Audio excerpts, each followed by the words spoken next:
The old apartment building and the intriguing mystery. Nestled on the outskirts of Philadelphia's industrial district, there's a six-story apartment complex that seems to have been frozen in time.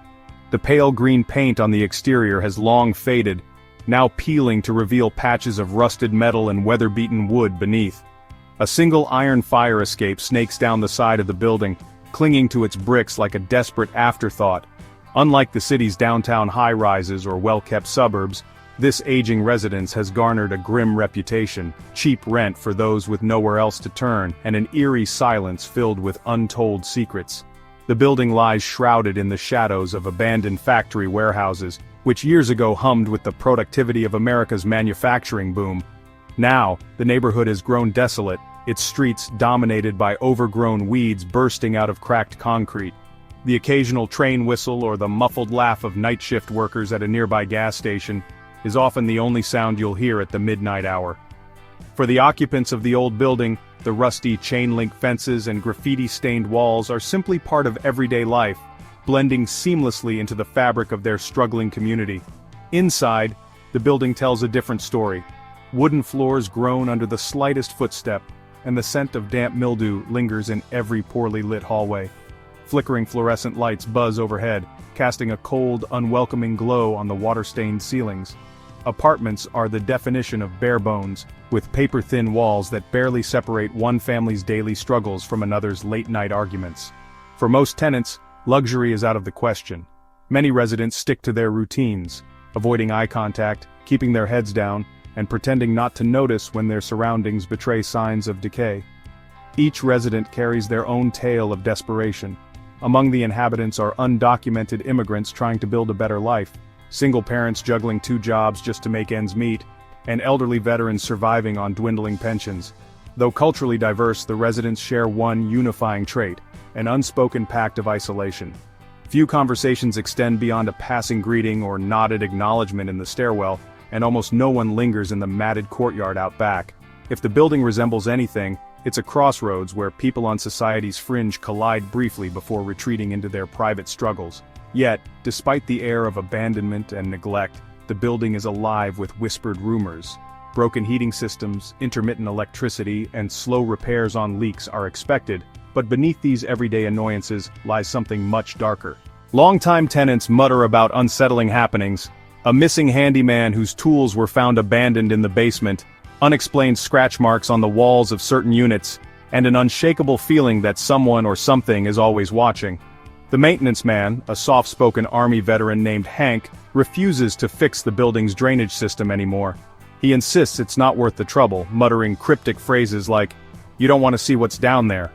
Despite, or perhaps because of, its flaws, the building attracts attention. Low-income workers and transient laborers are drawn by the cheap rent, always willing to adjust to the conditions as long as they can call it home. Some tenants swear they've seen squatters in the service tunnels running beneath the structure, converting the underground network into secret dwellings shielded from the winter cold. It's become a whispered legend among locals that the basement might harbor a second world, ruled by the forgotten and downtrodden who society left behind. Whether real or manufactured, the rumors have given the apartment an almost mythological status in nearby neighborhoods. On the building's rooftop, an old radio antenna tilts precariously, slicing the skyline like a symbol of silent resistance.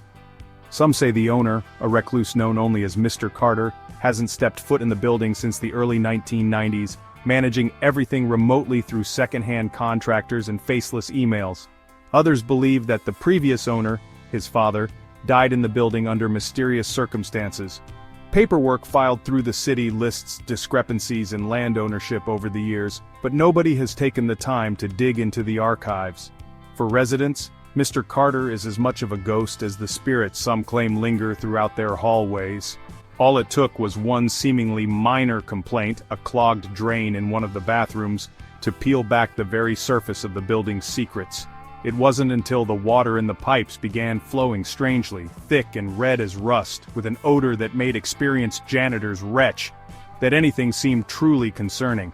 At first, whispers spread among residents that the plumbing had finally given out after decades of misuse, but when local plumbers arrived to fix it, their reactions told a different story. "There's something down there," one of them stammered, his face pale. "Something people weren't meant to find."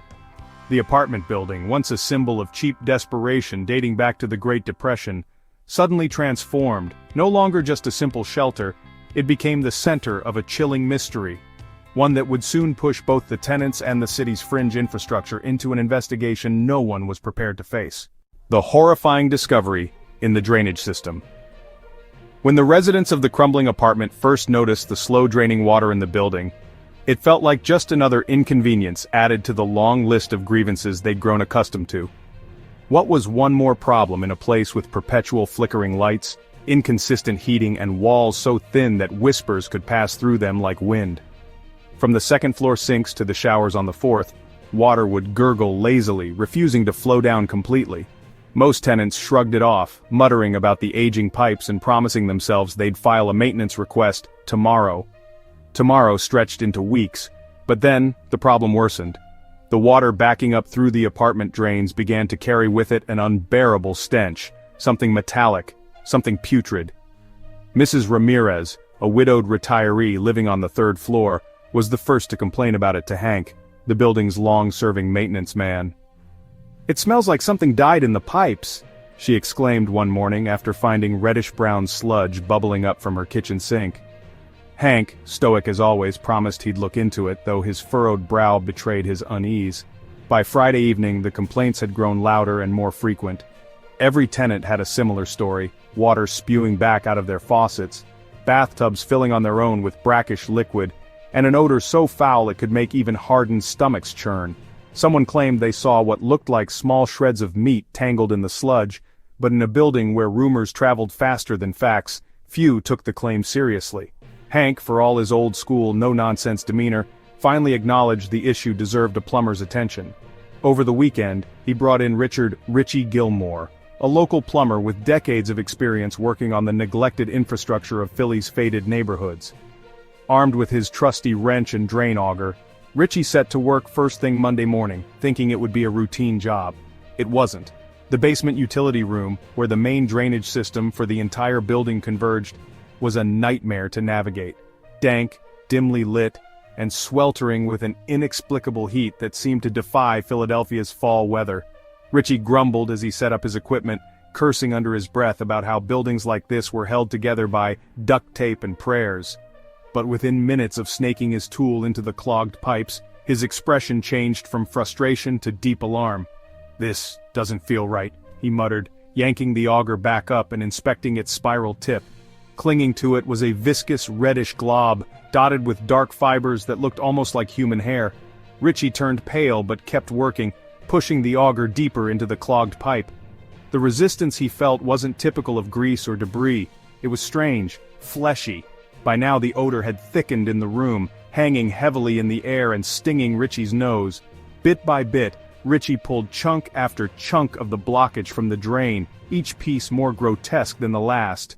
Residents who had grown curious about the strange truck parked outside and the sounds coming from the basement began to drift toward the utility room door. Hank was the first to notice Richie standing there, frozen, holding what looked unmistakably like part of a human finger. "What the hell is that?" Hank barked, breaking Richie out of his stupor. Richie stumbled backward, dropping the severed piece onto the grimy concrete floor. "You need to call the cops, now!" was all Richie could stammer. He wasn't a man who scared easily, but there was something chilling about what he'd just unearthed. Word spread fast. By the time detectives arrived, half the tenants were gathered in the courtyard out front, whispering anxiously to one another. When the officers descended into the basement, the confrontation with reality was swift and blunt. Police investigators extracted fragments of what appeared to be human tissue with alarming efficiency. Some pieces bore wounds too precise, too deliberate to be mistaken for anything accidental. Testing confirmed the unthinkable. The main drain system of the building had become the unwilling burial ground for human remains. By nightfall, the building resembled a crime scene from a true crime documentary. Yellow police tape crisscrossed the entrances, and a steady flow of forensic teams shuffled in and out with grim faces.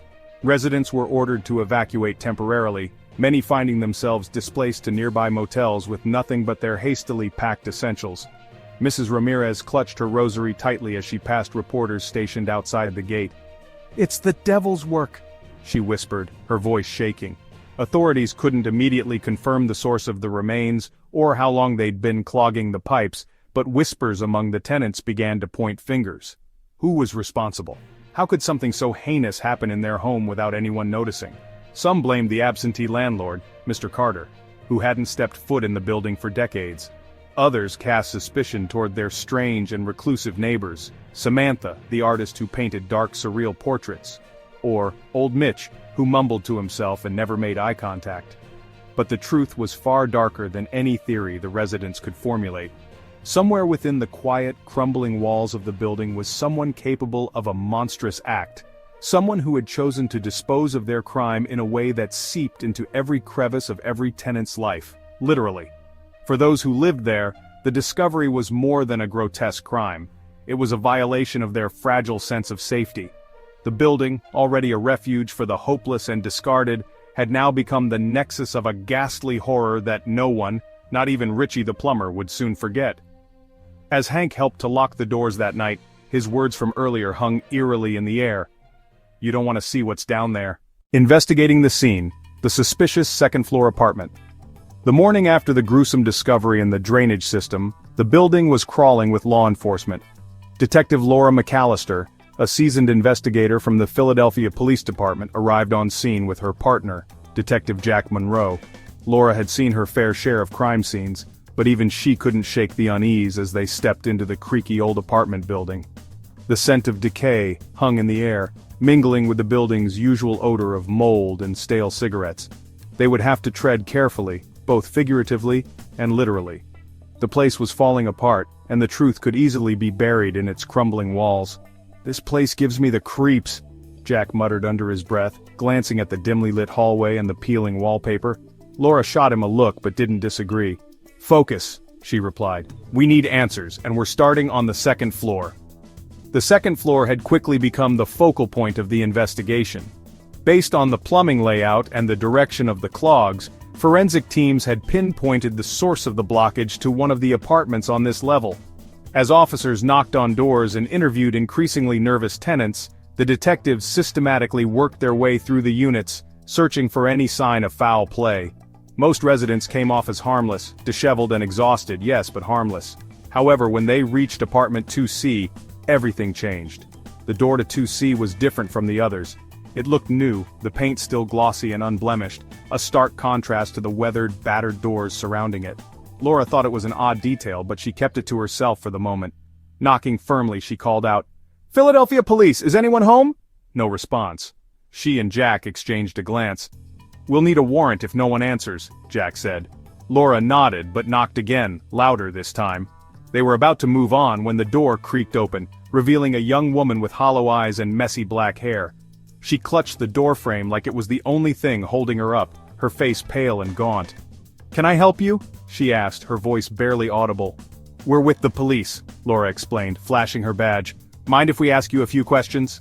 The woman hesitated for a moment, her eyes darting nervously down the hall, then back to the detectives. Sure, come in, I guess." The moment they stepped inside, Laura felt like she'd walked straight into a Lynchian nightmare. The small apartment was dimly lit, with only a single lamp casting a weak yellow glow over the cluttered living room.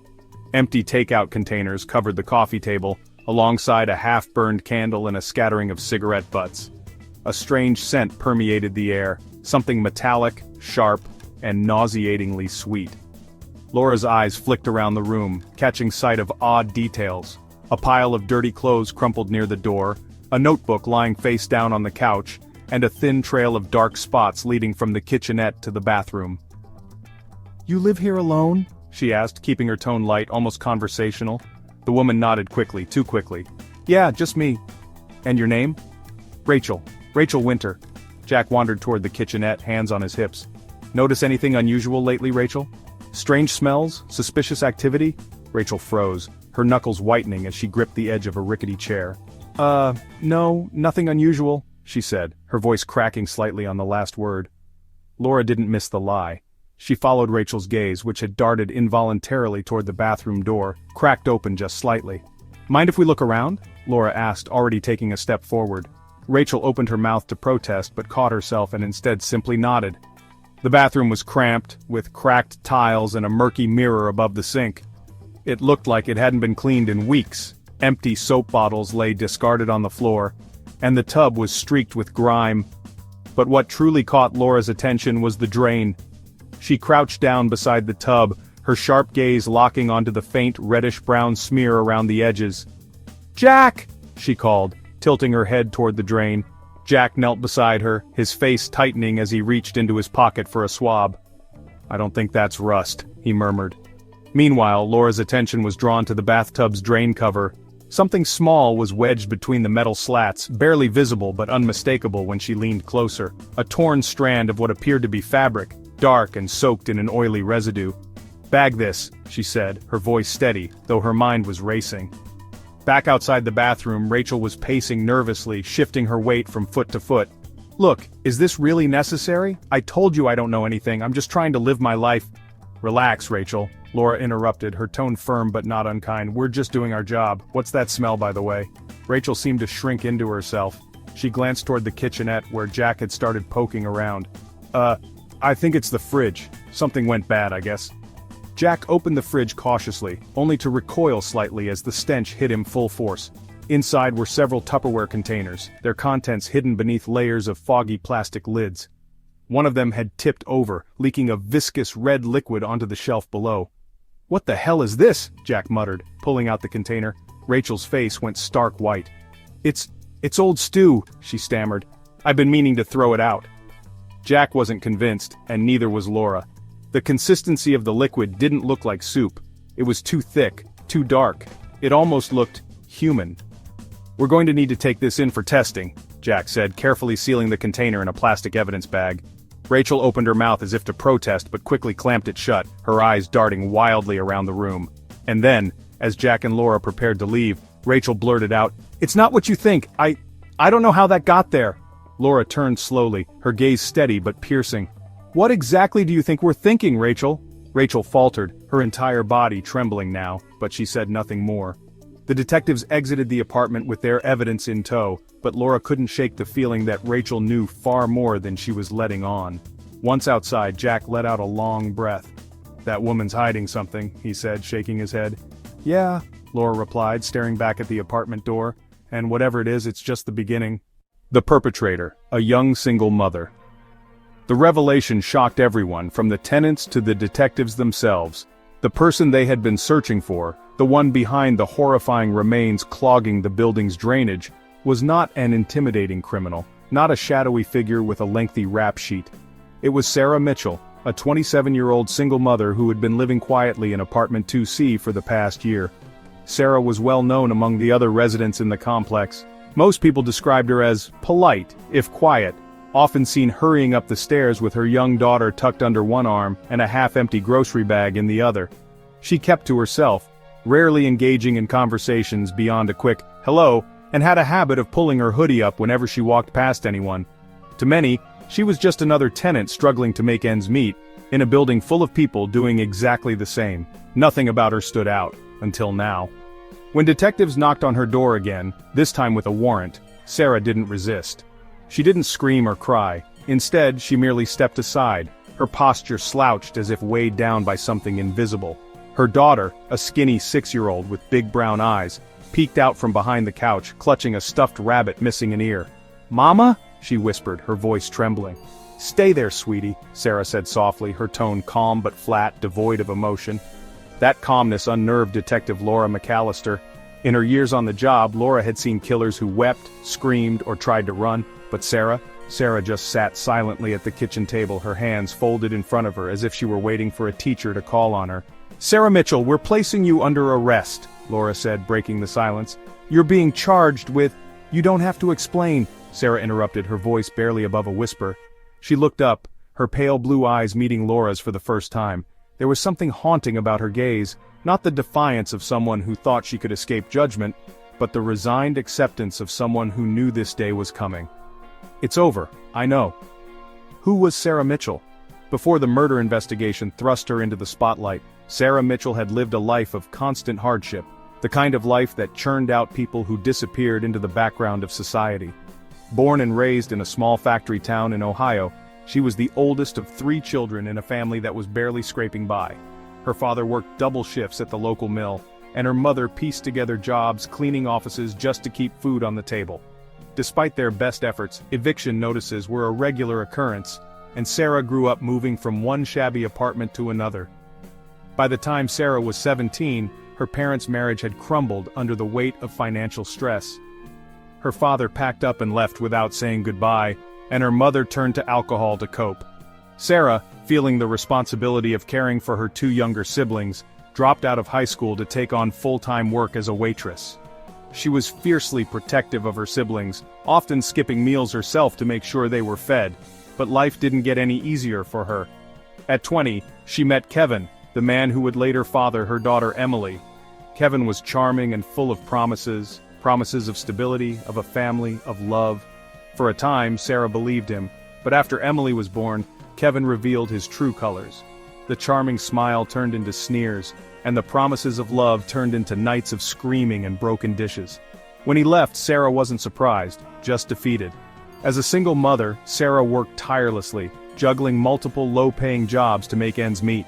Moving to the run-down Philadelphia apartment felt to her like hitting rock bottom. The rent was cheap, affordable even with her limited income, but the price of living there was a sense of safety and dignity. The neighbors were mostly strangers. The building itself felt like it was holding on to its last breath, and privacy was a luxury no one could afford. The hidden rage beneath the surface. Despite the struggles of her past, no one, least of all the people in the building, expected Sarah to be capable of murder, let alone the gruesome act of dismembering a body and attempting to dispose of it so methodically. But as the details of her life began to emerge, a different picture of Sarah Mitchell started to take shape. Detectives uncovered that Sarah had recently lost her job as a waitress after the diner where she worked shut down. The stress of being unable to pay rent weighed heavily on her, especially with an eviction notice looming over her head.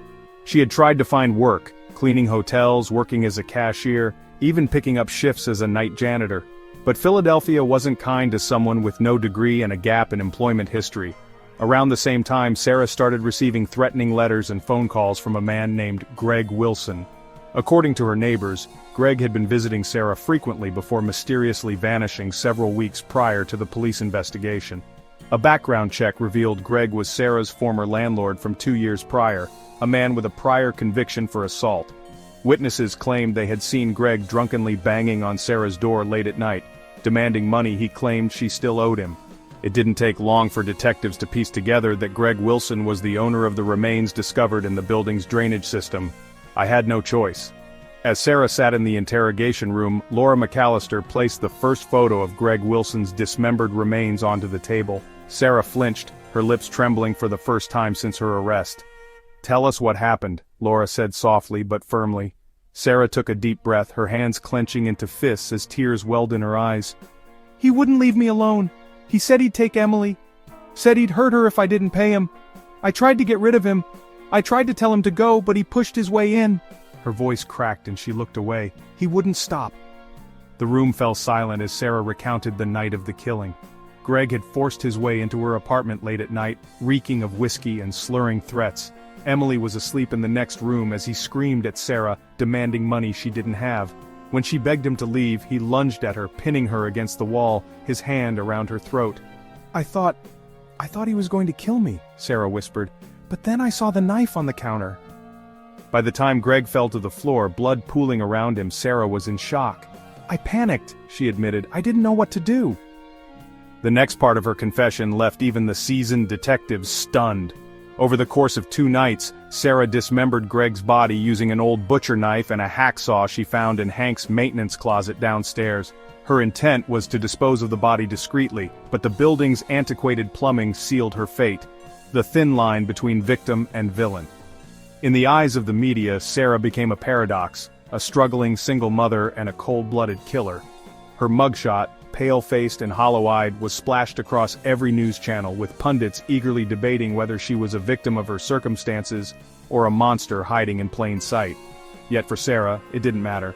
As she sat in her cell awaiting trial, her only request to her public defender was this: make sure Emily's safe. She deserves better than this. The hidden motive, burdens, and a tragic past. Even though Sarah Mitchell had confessed to the crime, one question lingered heavily over everyone involved with the investigation. Why? What drove an unassuming single mother to commit such a horrifying act?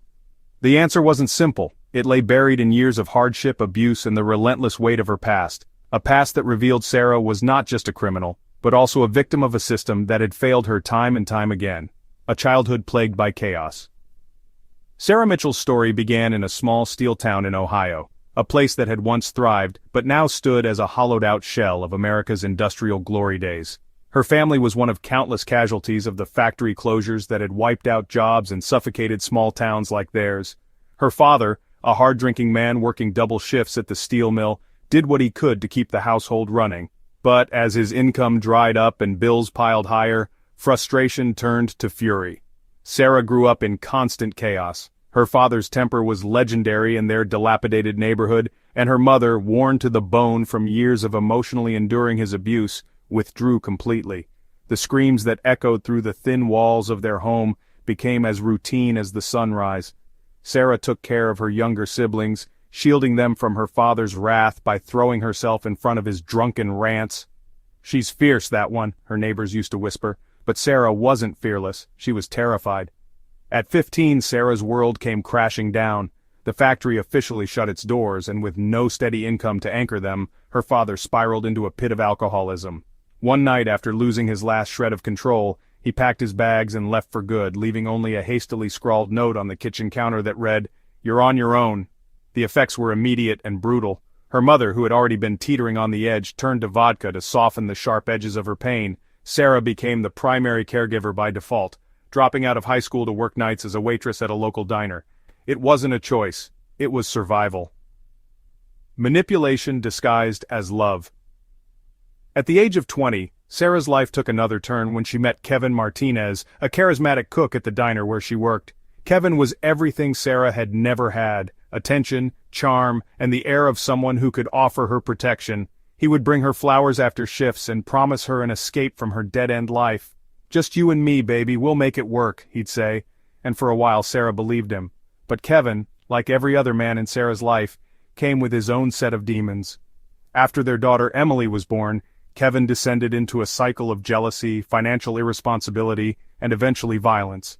He controlled what little money they had, spent nights with his friends instead of at home, and accused Sarah of having affairs whenever she worked late shifts. The arguments escalated to physical abuse, and one night, he grabbed Emily's tiny arm during a particularly volatile fight. That was the last straw. Sarah managed to pack her things and leave, disappearing into the anonymity of Philadelphia with only a suitcase and her baby in tow. The weight of the present. By the time Sarah landed in the run-down Brooklyn Arms apartment complex in Philadelphia, she was nothing more than a shell of herself. She was exhausted, desperate, and haunted by her past decisions. The apartment itself reflected everything Sarah tried to deny about her sinking life. The cracks in the ceiling mirrored the fractures in her confidence, while the flickering fluorescent lights felt like the universe mocking her attempts to rebuild. She found work where she could, cleaning rental apartments, waitressing again, and picking up cash jobs at local warehouses. But none of it was ever enough. As she struggled to pay the rent and keep Emily fed, Sarah began receiving relentless phone calls from an old enemy. Greg Wilson. The threat of Greg Wilson.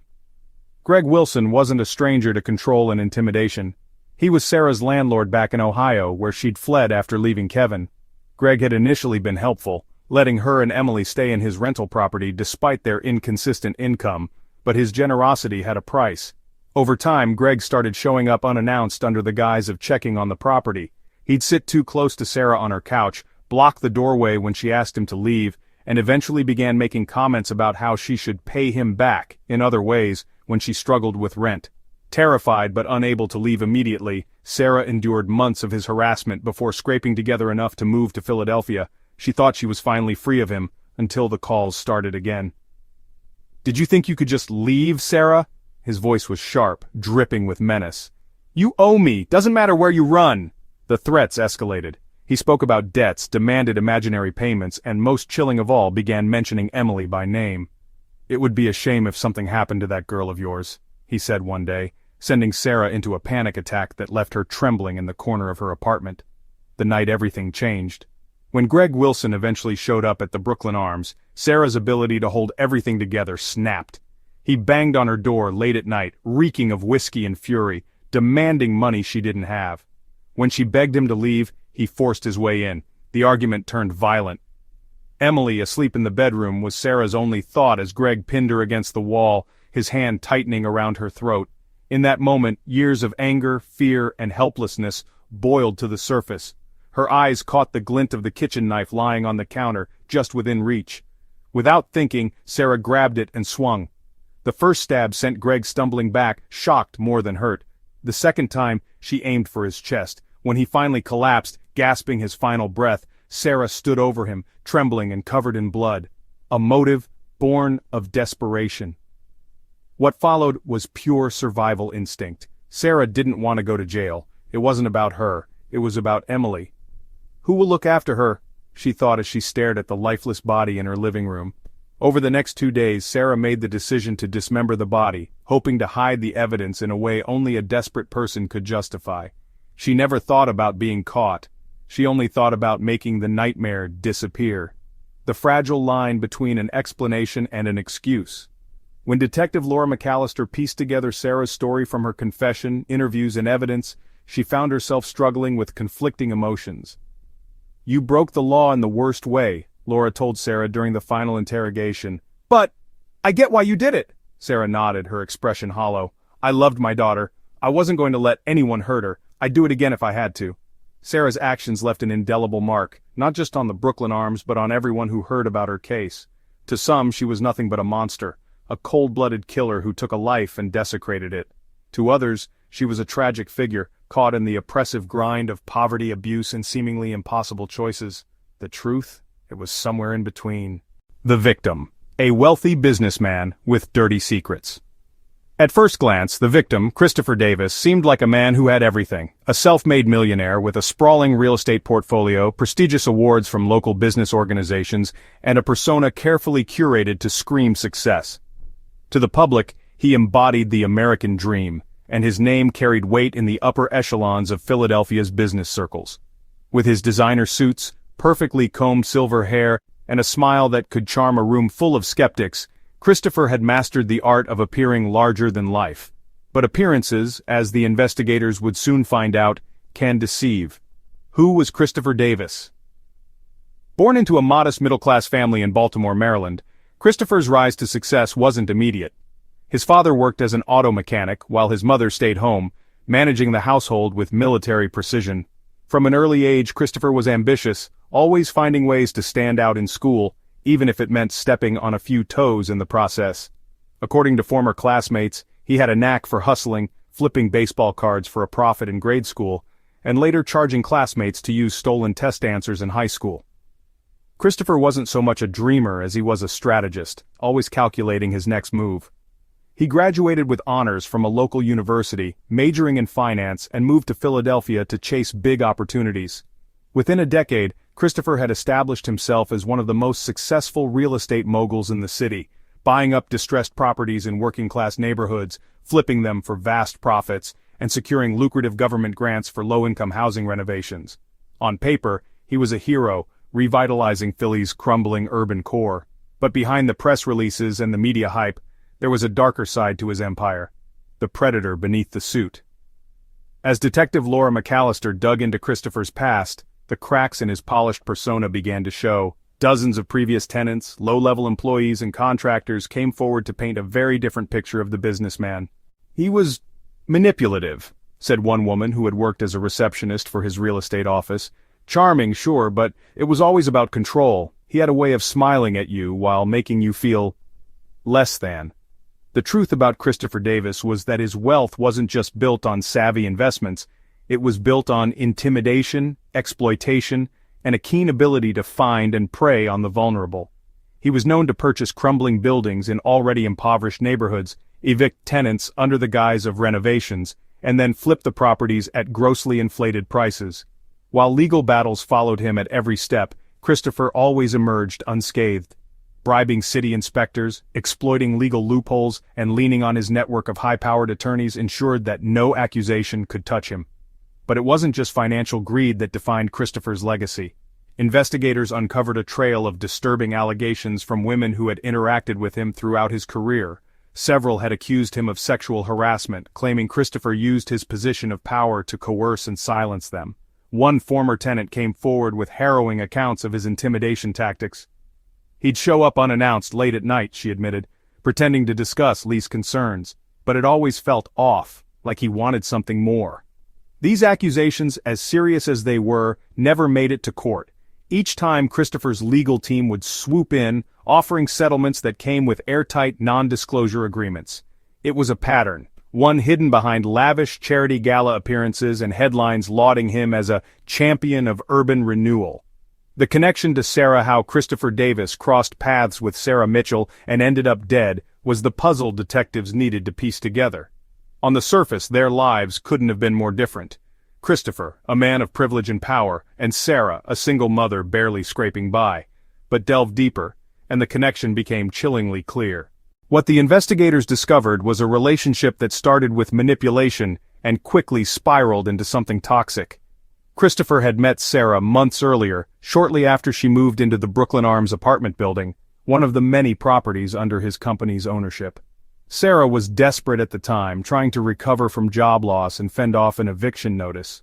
She had no idea the building had ties to Christopher, let alone what kind of man he really was. He made his first appearance under the pretense of helping. "I'll make sure you're taken care of," he had told her when she first explained her financial struggles. At that moment, Christopher appeared kind, even generous, but what started as an offer of assistance soon revealed itself to be something far more sinister. Documents found in Christopher's records showed that Sarah's apartment lease was one of the few he personally approved. His visits to her unit became more frequent, and according to witness statements, these visits often took place late at night and were always unannounced. "At first I thought he was just checking on the building," said Mrs. Ramirez, the elderly woman who lived on the third floor. "But now, looking back, there was something strange about the way he looked at that girl. It wasn't right." Christopher's motive for control detectives reviewing Christopher's history were stunned by the brazenness of his tactics. He wasn't just looking for financial gain when it came to Sarah. His motivations were personal and deeply disturbing. Witnesses reported overhearing arguments between Christopher and Sarah in the weeks leading up to his death. "He sounded angry," a neighbor on the second floor told police, "like he owned her or something. I heard him say, 'You don't understand who you're messing with.'" Investigators scoured Sarah's text messages and found multiple messages from Christopher, controlling angry messages disguised as offers to help her out of financial troubles. But Christopher's control wasn't just psychological, it was physical. Forensic evidence showed evidence of bruising on Sarah's arms, marks consistent with someone grabbing her forcefully. Neighbors later recalled seeing Sarah hurriedly cover her arms with long sleeves in the middle of the summer. "She was scared of something," one tenant remarked. "We just didn't know what at the time." What he left behind. As news of Christopher's death hit the media, the headlines honed in on his wealth and reputation. Words like tragedy and a respected businessman lost too soon flooded the obituary pages. But for those who knew the full story, the reaction was much more subdued. Seeking justice for the crimes Christopher committed had seemed impossible, until now. Detective Jack Monroe summed it up best during a late-night briefing with his team. Christopher Davis built his life on lies, control, and exploitation. Maybe someone finally decided to stop him. For Sarah Mitchell, though, stopping him came at an unimaginable cost. Perhaps that's why her confession, while raw, wasn't entirely remorseful. When asked why she did what she did, Sarah replied with chilling clarity, "Because I knew he wouldn't stop until he destroyed me. Or Emily." The man who appeared invincible, untouchable, and larger than life had met his end not in a boardroom or during a high-profile deal, but in the dimly lit apartment of a desperate, determined woman who had nothing left to lose. The thin veneer of power. In the aftermath of Christopher Davis's death, the city quickly moved to distance itself from his legacy. Charity galas removed his name from their guest lists, and former business partners avoided reporters like the plague. His real estate empire, once considered the crown jewel of urban renewal, began falling apart as new allegations surfaced from tenants and former employees. Still, the mystery surrounding his death, and the dark secrets he dragged into the Brooklyn Arms, left the city shaken. Christopher wasn't just a wealthy, powerful man, he was a reminder that even those who seemed untouchable had skeletons in their closets. And sometimes those skeletons came back to haunt them. The gruesome details of the crime. When the details of Sarah Mitchell's murder of Greg Wilson came to light, the shocking nature of the crime gripped not only the detectives investigating it, but also the media, hungry for sensationalism. It wasn't just a killing, it was methodical, terrifying, and laced with desperation. At its core was a gruesome act that revealed the fragile mental state of a woman backed into a corner and the lengths she would go to protect herself and her daughter. The forensics team had confirmed what no one wanted to admit. Greg Wilson wasn't merely killed, he was dismembered. This wasn't a quick, heat-of-the-moment attack that had gone too far. The physical evidence painted the picture of a crime committed over hours, perhaps days, showing a chilling recreation of Sarah's spiral into detached survival mode. She didn't just want Greg dead, she needed every trace of him erased. The final moments. Sarah's confession described a brutally chaotic and violent altercation on the night Greg Wilson forced his way into apartment 2C. He had been pounding on her door for nearly 20 minutes, his slurred threats muffled but still audible through the paper-thin walls. Other tenants later admitted hearing the commotion but said they minded their own business, a long-taught survival tactic in buildings like this one. When Sarah had finally cracked the door open to plead with him to leave, Greg shoved his way inside, locking the flimsy chain behind him. "Right away, I knew I made a mistake opening the door," Sarah told detectives. "His eyes, they weren't right. He was drunk, angry, and something else, like he didn't just want money, he wanted to make an example of me." Greg's breath reeked of whiskey and he staggered as he shouted about the money Sarah allegedly owed him from years ago. "He said I didn't have the right to leave," Sarah recounted, her voice quivering during her interrogation. "He said I thought I was smarter than him, but I wasn't. I wasn't anything." When Sarah tried to move past him toward the bedroom to check on her daughter, Greg grabbed her arm. According to her description, he pinned her against the wall, tightening his grip to the point where she couldn't breathe. "I thought he was going to kill me, or worse," she whispered. It was then that Sarah caught sight of the kitchen counter, specifically, a long, serrated butcher knife lying halfway off a faded cutting board. Desperation gave her the strength to twist free, grab the knife and swing wildly. The first slash caught Greg on the forearm as he lunged toward her. The second delivered a deep wound to his chest, a fatal blow that brought him crashing to the floor, gasping for air. "I thought it was over," she said, "but it wasn't." A gruesome decision. As Greg lay dying in her living room, bleeding out on her threadbare carpet, Sarah's panic began to set in. Her daughter Emily was still asleep in the cramped bedroom at the back of the apartment, and Sarah was terrified of what would happen next. She didn't call the police. She didn't scream for help. Instead, she sat frozen for what felt like hours, staring at Greg's lifeless body as the gravity of her actions sank in. "I was shaking so bad I thought I'd dropped the knife," she admitted. But instead of letting go, Sarah made a decision that would horrify detectives and forensic experts alike. "I couldn't go to jail," she explained, her voice hollow and detached. "If I went to jail, who would take care of Emily? There's no one else." Sarah's mind barely registered the magnitude of what she was about to do. Fear and desperation took complete control. She dragged Greg's body inch by inch into the tiny kitchenette. His blood left a dark streak on the linoleum floor, a damning piece of evidence later documented by crime scene investigators. She rummaged through the cabinets and closets until she found what she considered her only option, an old hacksaw she had swiped from the maintenance room months ago for a minor repair. What happened next was nothing short of macabre. The dismemberment. Using the hacksaw as her primary tool, Sarah began the methodical and gruesome process of dismembering Greg's body. Experts later noted that the cuts were surprisingly clean for someone with no prior experience in such acts. "The blade was dull," forensics supervisor Eli Garza commented, "but she worked tirelessly.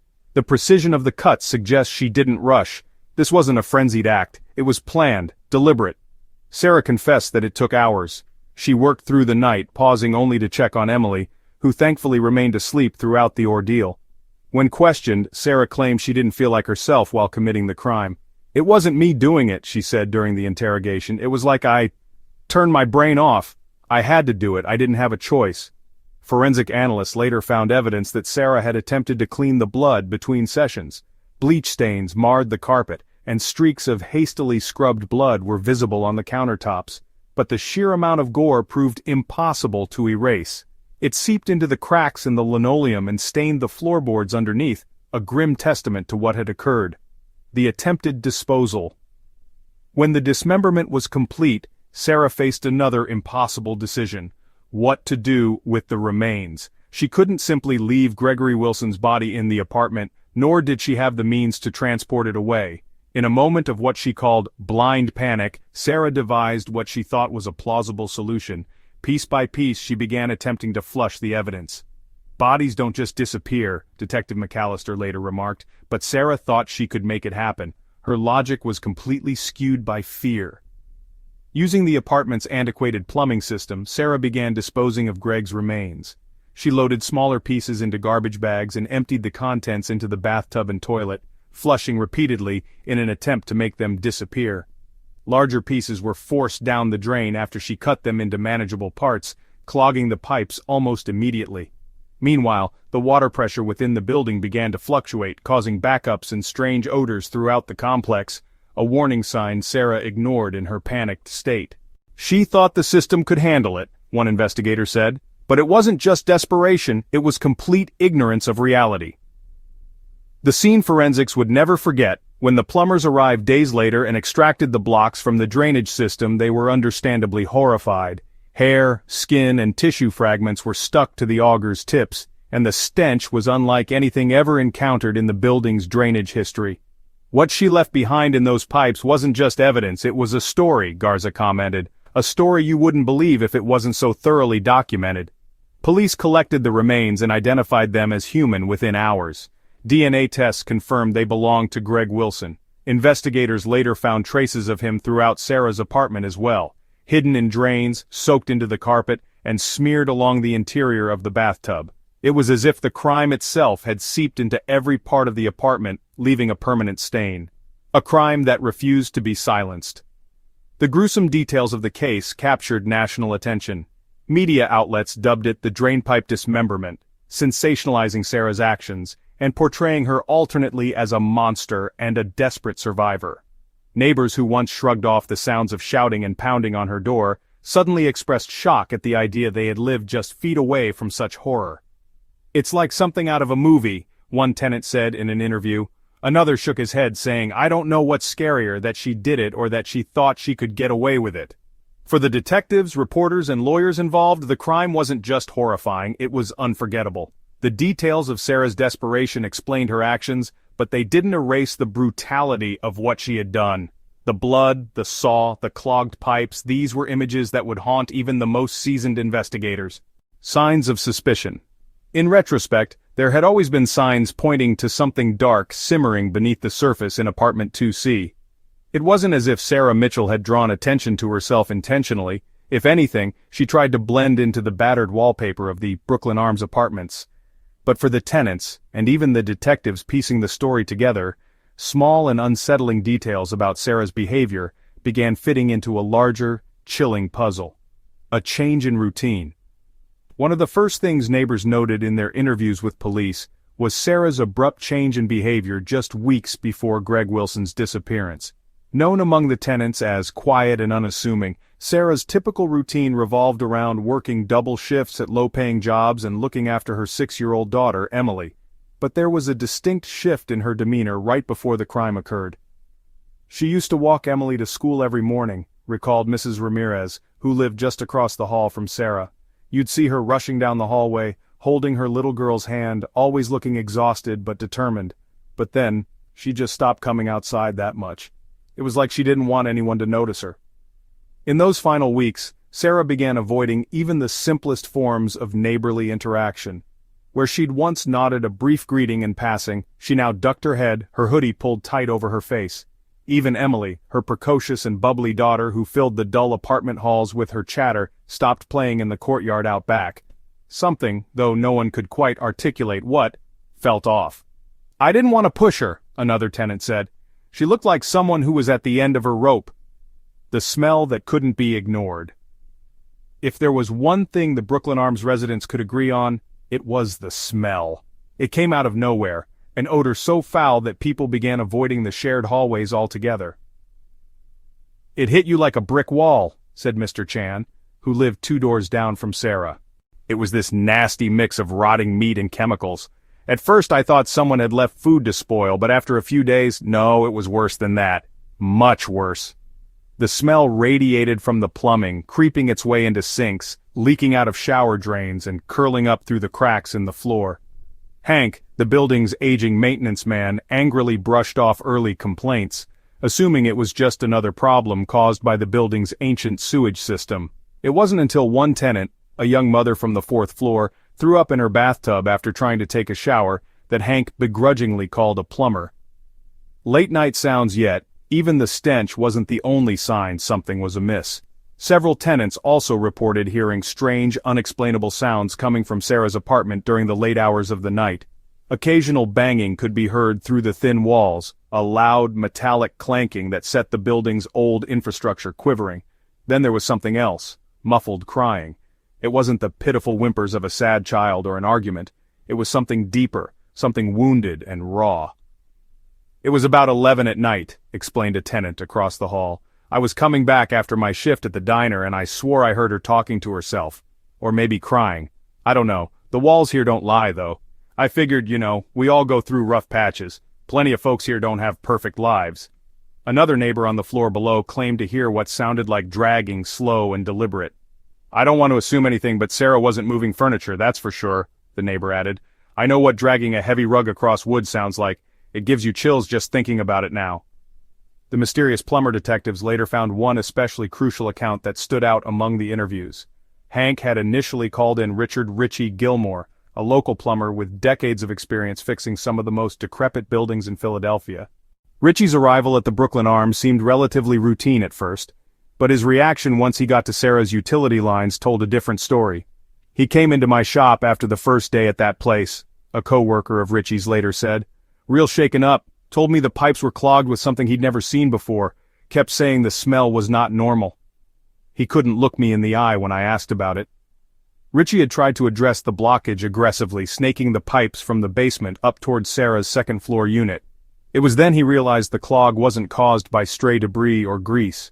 He described feeling a resistance unlike any other, a slimy, dense blockage that his tools pulled back in reddish streaks.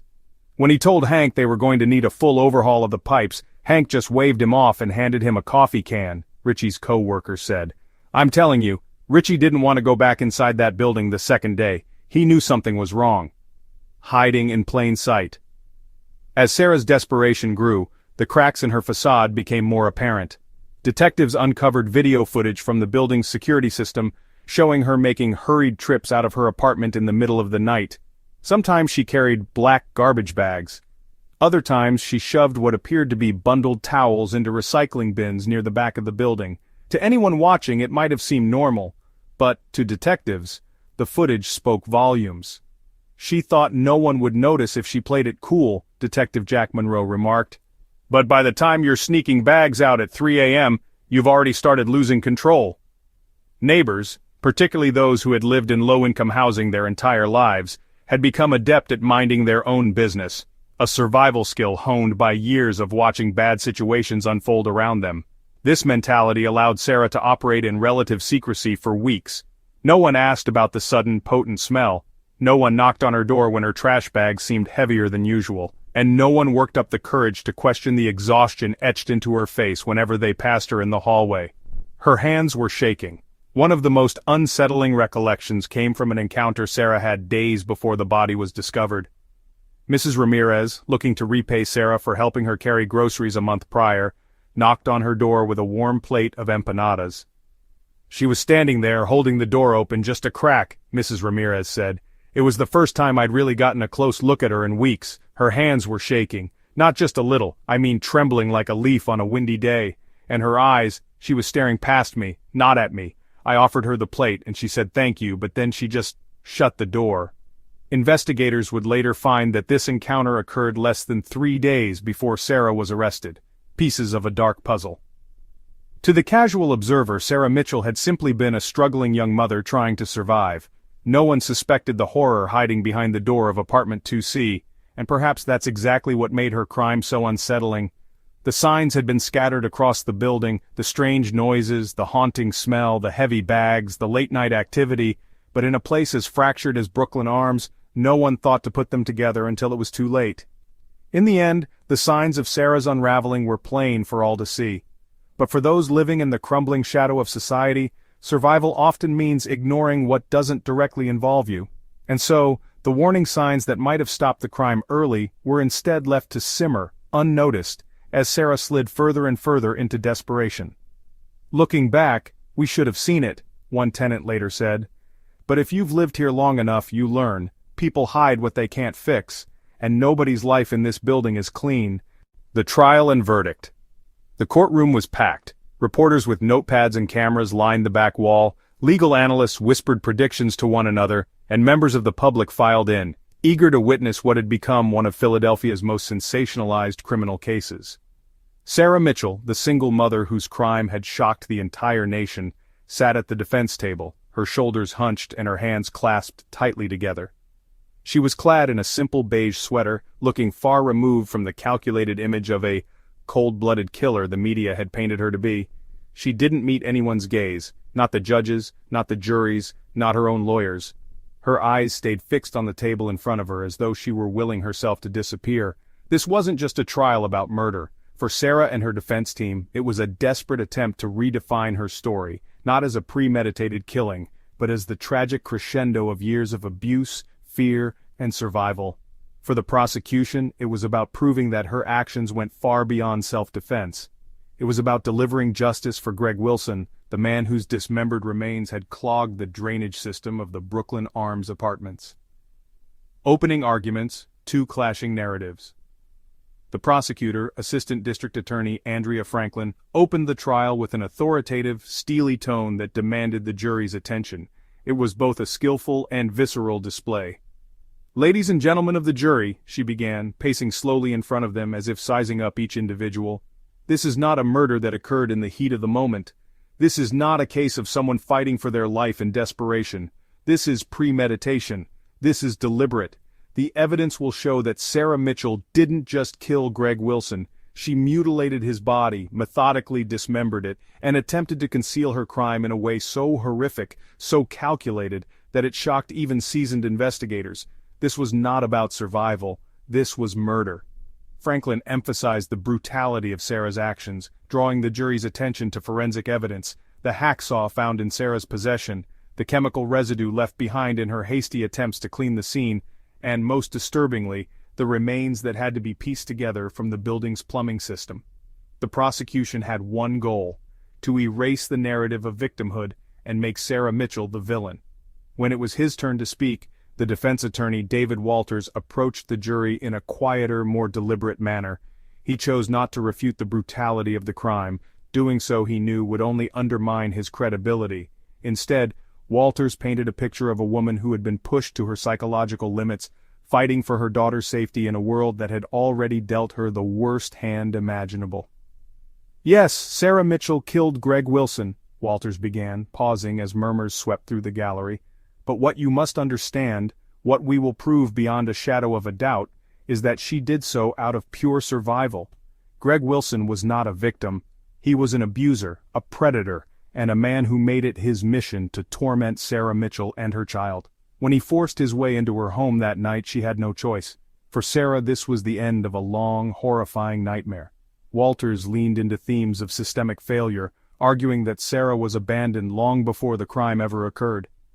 "This case is not just about Sarah Mitchell. It's about what happens when we, as a society, turn a blind eye to those in need. It's about a mother doing everything in her power to protect her child when the world gave her no other options." Witness testimonies, unveilings of two lives. The days that followed were a whirlwind of emotional testimonies, forensic analyses, and dramatic moments that gripped the courtroom. Prosecution witnesses painted Greg Wilson as a man whose life was cut tragically short by a premeditated act of brutality. "Greg wasn't a saint, sure," one of his former acquaintances admitted under cross-examination, "but he didn't deserve what happened to him. Nobody does. The man was cut apart like he was nothing." The prosecution leaned heavily on the physical evidence, particularly the methodical nature of the dismemberment, to argue that Sarah's actions were cold and calculated. But the defense brought forth a very different side of the narrative. Mrs. Ramirez, the elderly neighbor across the hall from Sarah, broke down in tears on the stand as she recounted hearing the altercation that night. "I heard him yelling, banging on her door for what felt like forever. He was always around, showing up late, scaring her. She was so thin, so tired all the time. And her little girl, you could see it on that child's face, she was scared too." The revelation of Greg's past, His record of domestic abuse and prior investigations into harassment became a turning point. Walters argued that Greg represented not just a physical threat, but a psychological one. This was a man who terrorized Sarah Mitchell for years, he said, a man who reduced her world to fear and survival. Sarah's moment on the stand. Perhaps the trial's most climactic moment came when Sarah herself took the stand. It was a risky move, one that Walters knew could either humanize her or cement her as a villain in the jury's eyes. Sarah's voice was barely above a whisper as she recounted the night Greg Wilson forced his way into her apartment, every moment dripping with raw emotion. "I didn't want this," she said, her voice cracking.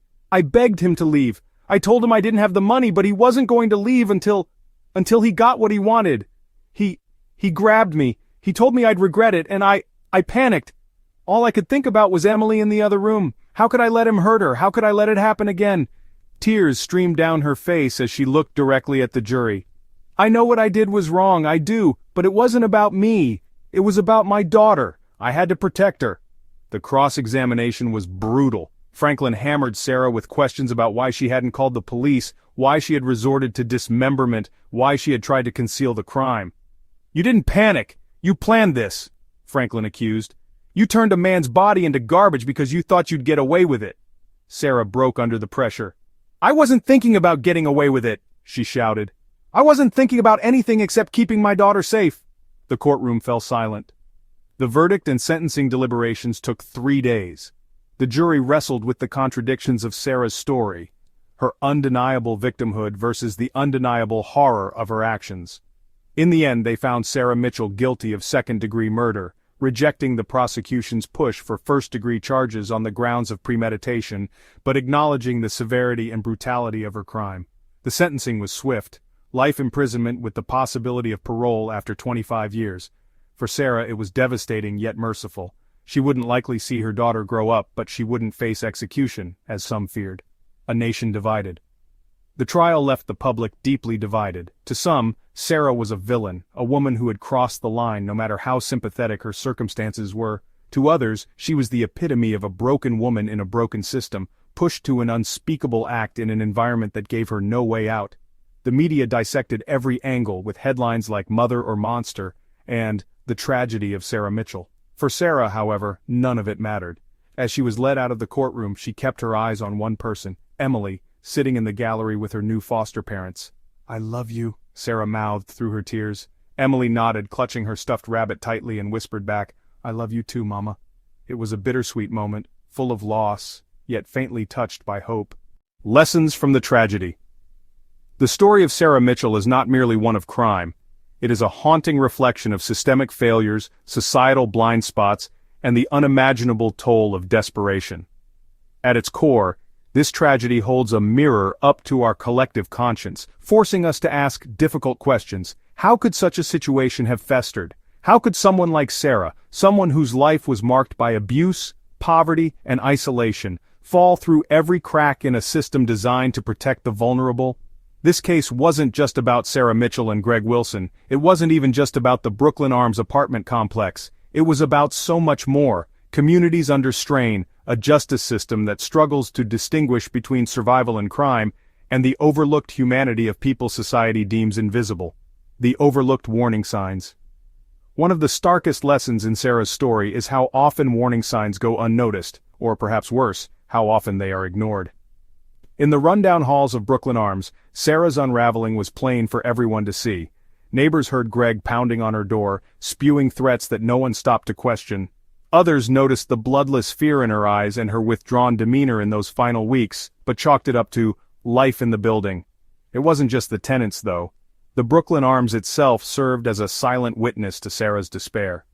Its decaying walls, neglected hallways, and lack of community mirrored her internal struggles. Poor infrastructure and absentee management turned the building into a trap, one with no safety nets for residents who reached their breaking point. Had anyone in her community taken the time to step in, whether by calling the police, offering help, or even just asking if Sarah was okay, things might have turned out differently. But this was the reality of Brooklyn Arms, a transient patchwork of disconnected lives where people were too consumed with their own troubles to truly see one another. The cycle of poverty and fear. Sarah's life tells a story that is heartbreakingly familiar to millions of Americans. Born into poverty, surrounded by chaos and betrayed by systems meant to support her, Sarah was trapped in a vicious cycle, the kind that is nearly impossible to escape from. Without access to a stable job, proper childcare, or even basic security, Sarah lived every day in survival mode, making choices driven by sheer necessity rather than opportunity.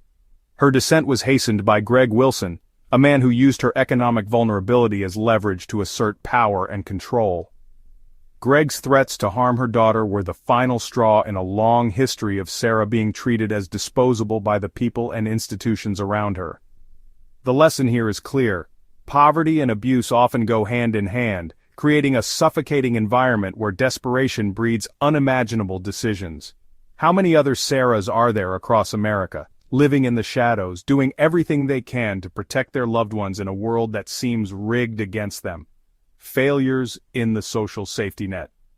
Perhaps one of the most glaring lessons from this tragedy is how thoroughly Sarah fell through the cracks of America's social safety net. From her childhood in a broken Midwestern town to her adulthood as a struggling single mother, every step of Sarah's life was marked by a lack of support. When her father abandoned the family, there was no local organization stepping in to help stabilize their lives.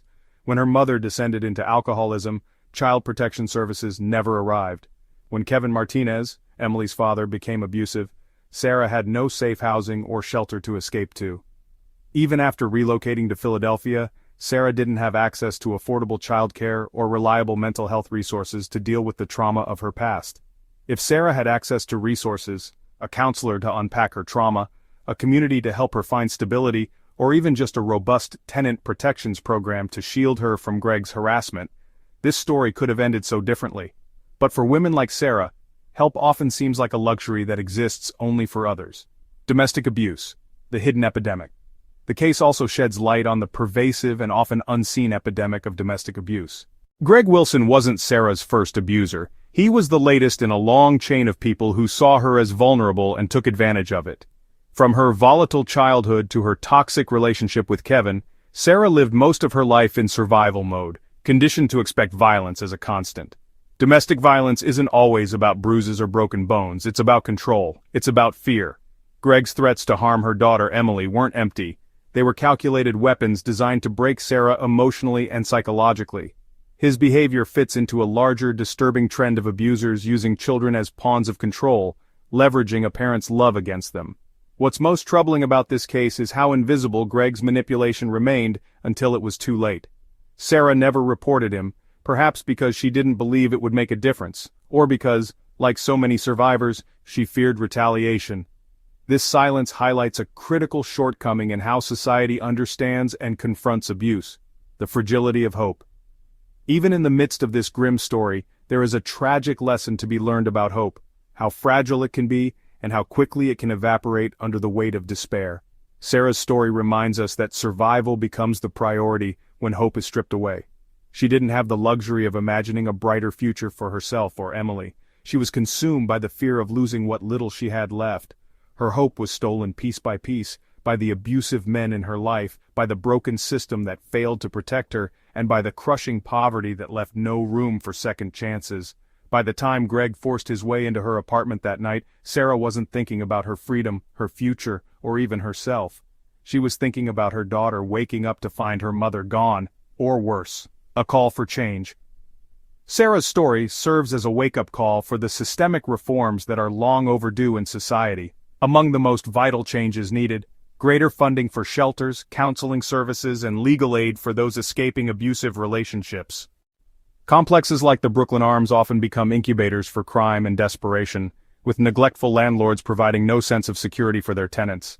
Regulators must enforce stricter oversight to prevent slumlords from exploiting the vulnerable. For individuals like Sarah, access to affordable therapy could mean the difference between healing and repeating the cycles of trauma. Isolation is often a perpetrator's greatest ally. Efforts to foster stronger neighborhood ties, through tenant organizing, local events, or access to communal spaces, could help identify and intervene before crises escalate. The lasting impact. For many in Philadelphia and beyond, Sarah Mitchell's case became more than just another courtroom headline. It became a symbol, a brutal, poignant reminder of the human cost of ignoring the most vulnerable among us. Advocacy groups began using Sarah's story to push for legislative change, calling it a rallying cry for better protections for survivors of abuse and renters' rights reform. For the residents of Brooklyn Arms, however, the lessons were much closer to home. The days after the trial saw tenants coming together in ways many hadn't in years. They launched a petition to demand better living conditions from their landlord, and for the first time, long-neglected repairs were made to the building's infrastructure. The residents also started informal support groups, offering to check on one another when they hadn't been seen in a while. "It took something terrible to wake us up," Mrs. Ramirez admitted. "But maybe now we can change this place, and ourselves for the better." In the end, Sarah Mitchell's story is one of tragedy, yes, but also one of profound lessons. It reveals how broken systems breed broken lives, how ignoring a problem doesn't make it go away, and how, sometimes, desperate people do desperate things because the world has left them no better options. Her case leaves us with one pressing question: what will we choose to do now, knowing what we know? Community perspectives. In the days, weeks, and months after Sarah Mitchell's trial, the waves of shock and horror that had rippled through the Brooklyn Arms apartment complex began to settle, leaving behind a neighborhood that was forever changed. For the residents of the decaying building that had been their home, Sarah's crime wasn't just an isolated act of desperation, it was a moment of reckoning.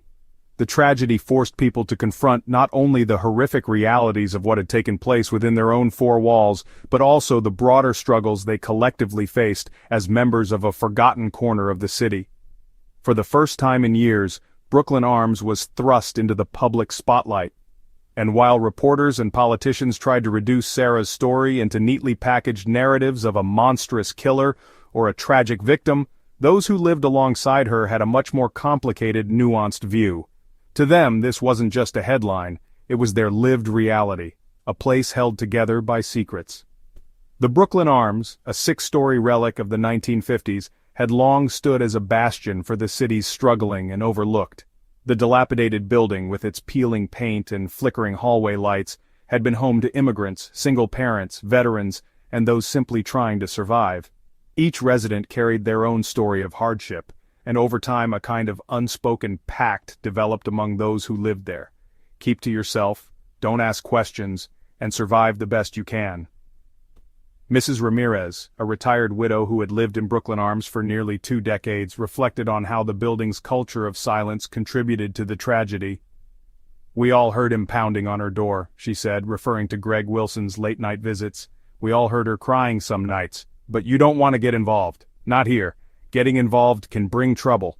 And nobody in this building can afford more trouble." Her words echoed sentiments that many residents would eventually share. Not one of them was surprised that something terrible had happened at the Brooklyn Arms. What surprised them was that it had taken this long. When the cameras arrived, the media descended on the Brooklyn Arms like moths to a flame after Sarah's arrest. Reporters set up outside the rusty iron gates, their microphones thrust toward anyone willing to speak. Camera crews captured the graffiti-streaked walls and the piles of uncollected trash in the courtyard, turning the building itself into another character in the unfolding drama. To the outside world, the building became a blunt metaphor, its crumbling facade framed as symbolic of its residents' lives. "It was insulting," Mr. Chan, a middle-aged factory worker who'd lived on the 3rd floor for 7 years, said in an interview. "They treated us like we were part of the story, but they didn't care about us. They weren't asking about the broken plumbing or the cockroaches or how our kids don't have playgrounds. They just wanted to talk about Sarah." For many residents, the media attention only heightened feelings of vulnerability and shame. To suddenly have the world's eyes on their home, after years of being ignored by landlords, the city government, and society at large, was jarring. But not all attention was unwelcome. Out of tragedy came a rare moment of solidarity, a chance for the residents to stand together and speak about the realities of their lives in a crumbling neighborhood. Efforts to rebuild community. One of the most striking outcomes of Sarah Mitchell's case was how it spurred the residents into action. Brooklyn Arms, once defined by its isolating walls and unspoken pacts of silence, began to undergo a quiet transformation as tenants started talking to each other, not just about the tragedy but about everything they had let slide over the years. "We had to face it," said Clarissa Hill, a single mother of 2. "If something this horrible could happen to Sarah while we were all right here, then it could happen to any of us. That scared me. We were so used to minding our own business, but maybe that's the problem. Spurred by Clarissa and others like her, the tenants began organizing tenant meetings in the building's desolate courtyard. They launched a petition demanding that city officials investigate the landlord, Mr. Carter, for years of neglected maintenance and unsafe living conditions. They collected stories of broken heaters in the winter, leaking ceilings, and unanswered maintenance calls that had gone ignored for too long. Remarkably, the movement gained traction. Local journalists who had initially covered Sarah's crime became interested in the building's broader story, giving the tenants a platform to air their grievances. In a particularly emotional series of interviews, the tenants also spoke openly about the toll that poverty, isolation, and fear had taken on their lives. "You just get so used to surviving," said Mrs. Ramirez, who had taken on the role of unofficial spokesperson for the building, "that you forget what it's like to feel safe, to feel human, caring for each other." Beyond their fight for better living conditions, the tragedy fostered deeper connections among the tenants themselves. Residents who had once avoided eye contact in the hallways now knocked on their neighbors' doors to check in.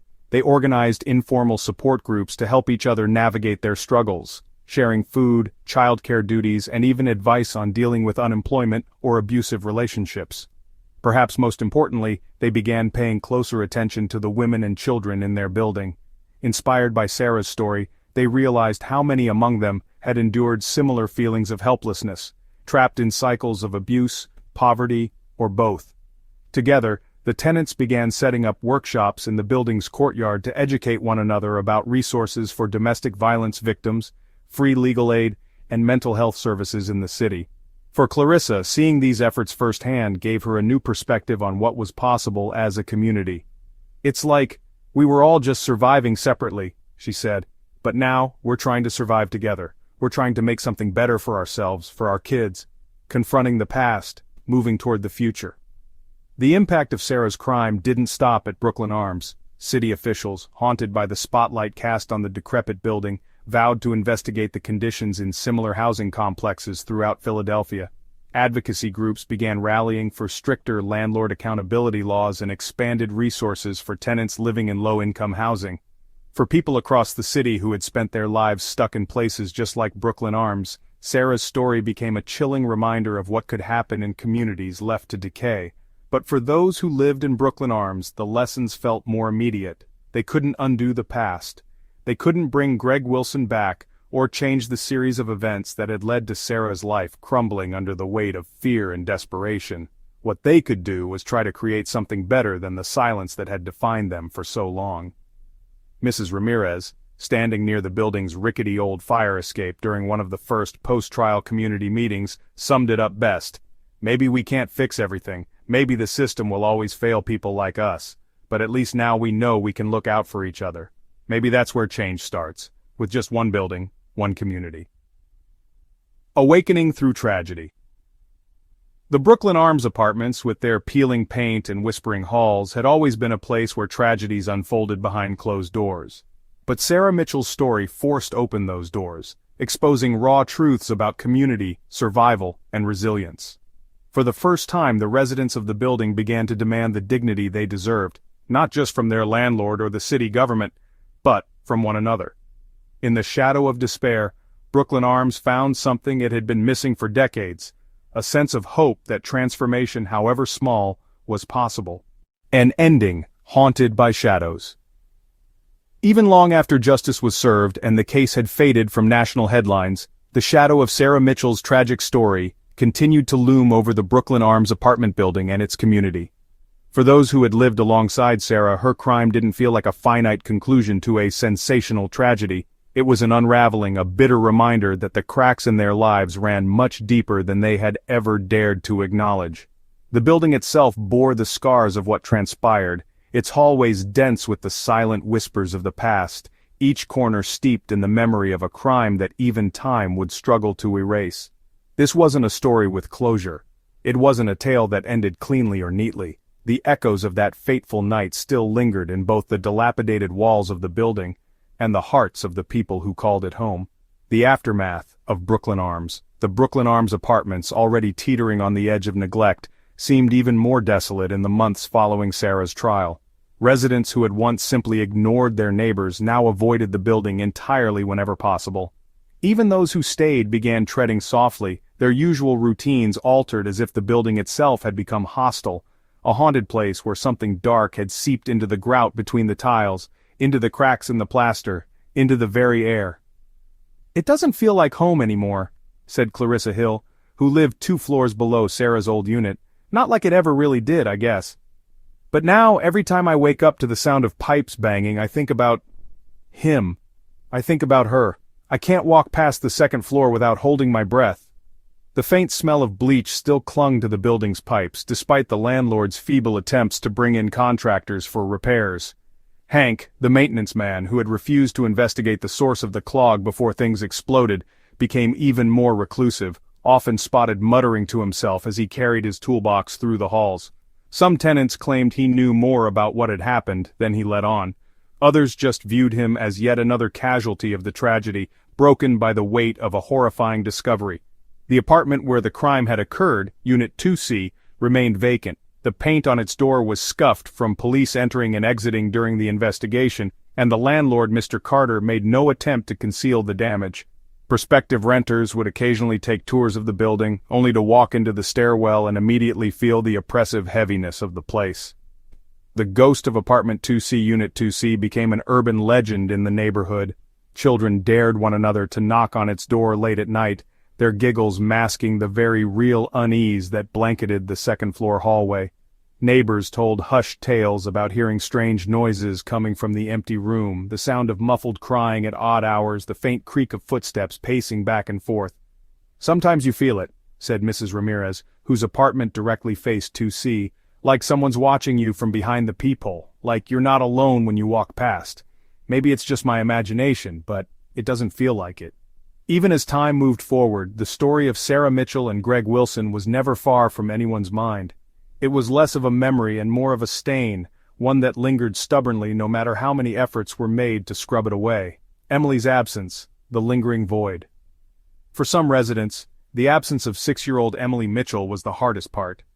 Emily had been a ray of light in an otherwise gloomy building, often seen skipping down the stairs with her stuffed rabbit in tow, her tiny voice chirping goodbyes to Sarah as she left for school each morning. "She was just a kid," Mrs. Ramirez said, her voice breaking during an interview with a local reporter. "Just a sweet, innocent child caught up in all that madness. Now she's gone, and the building, it feels darker, quieter." Emily had been placed in foster care after Sarah's arrest, and though rumors swirled that a distant family member might have taken custody, no one in the Brooklyn Arms community knew for sure. What they did know was that her absence left a painful void. Her laughter no longer echoed in the hallways, and her mother's quiet desperation no longer filled the air. In what might have been the cruelest twist of all, the very reason Sarah had fought so fiercely, the protection of her daughter, now seemed hopelessly out of reach. Emily had been taken far from her mother's grasp, and the few who still checked on Sarah's story after her sentencing said that the only thing she ever talked about in prison was Emily, a symbol of fear and failure. Beyond the personal grief, Brooklyn Arms itself became a symbol, not just for the darkness that unfolded within its walls, but for the systemic failures that allowed such darkness to grow unchecked. The building had always worn its neglect like a badge of dishonor. Cracked ceilings, unresponsive landlords, and a community that had been abandoned by the city well before Sarah stepped through its doors. Now, it represented something even more sinister, the consequences of a society that turns its back on the vulnerable. Advocacy groups began using the tragedy as a rallying cry for reforms, improving tenant protections, funding domestic violence resources, and mandating mental health support in underserved communities. But for those who lived there, these promises felt hollow. "It's easy for outsiders to slap a label on us and say this place is dangerous," Mr. Chan remarked bitterly. "But where were they before? Where were all these people with their solutions when we were living without heat last winter? When our kids got sick from mold? Don't call it a wake-up call now just because someone finally died." The haunting of community. Strangely, for all the fear and uneasiness that permeated Brooklyn Arms after the incident, there was one small, undeniable truth. The tragedy, as awful and traumatic as it was, brought the residents closer together. Those who had once ignored each other in the hallways now shared quiet conversations at their doors. The sense of isolation that had defined life in the building began to lift, not completely, but subtly. People began paying more attention. Doors remained slightly ajar in case a neighbor needed help. Parents organized informal watch groups to make sure children were safe while playing outside.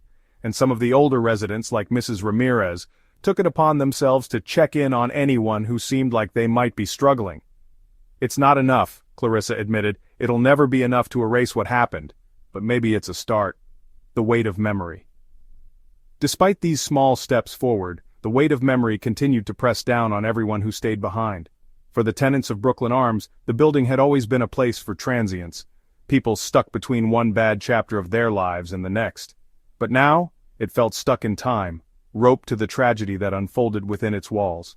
Memories of Sarah persisted, not just as a mother who made an impossible choice but also as a symbol of everything the building and the world outside it had failed to provide. Her story became a cautionary tale, a grim reminder of what happens when neglect and despair outpace hope. The never-ending haunting. The Brooklyn Arms apartments may have continued to stand, but they stood differently now. For its residents, Sarah Mitchell's story wasn't just a piece of history, it was a cautionary ghost, a chilling presence woven into the very foundation of the building. Every creak of the floorboards, every flicker of the fluorescent lights, every distant bang of the old pipes reminded them of what had happened. Sarah fought to survive, but her desperation became their burden, her crime their constant nightmare. Brooklyn Arms was no longer just a building, it was a monument to pain, to silence, and to the haunting truths that no one could walk away from.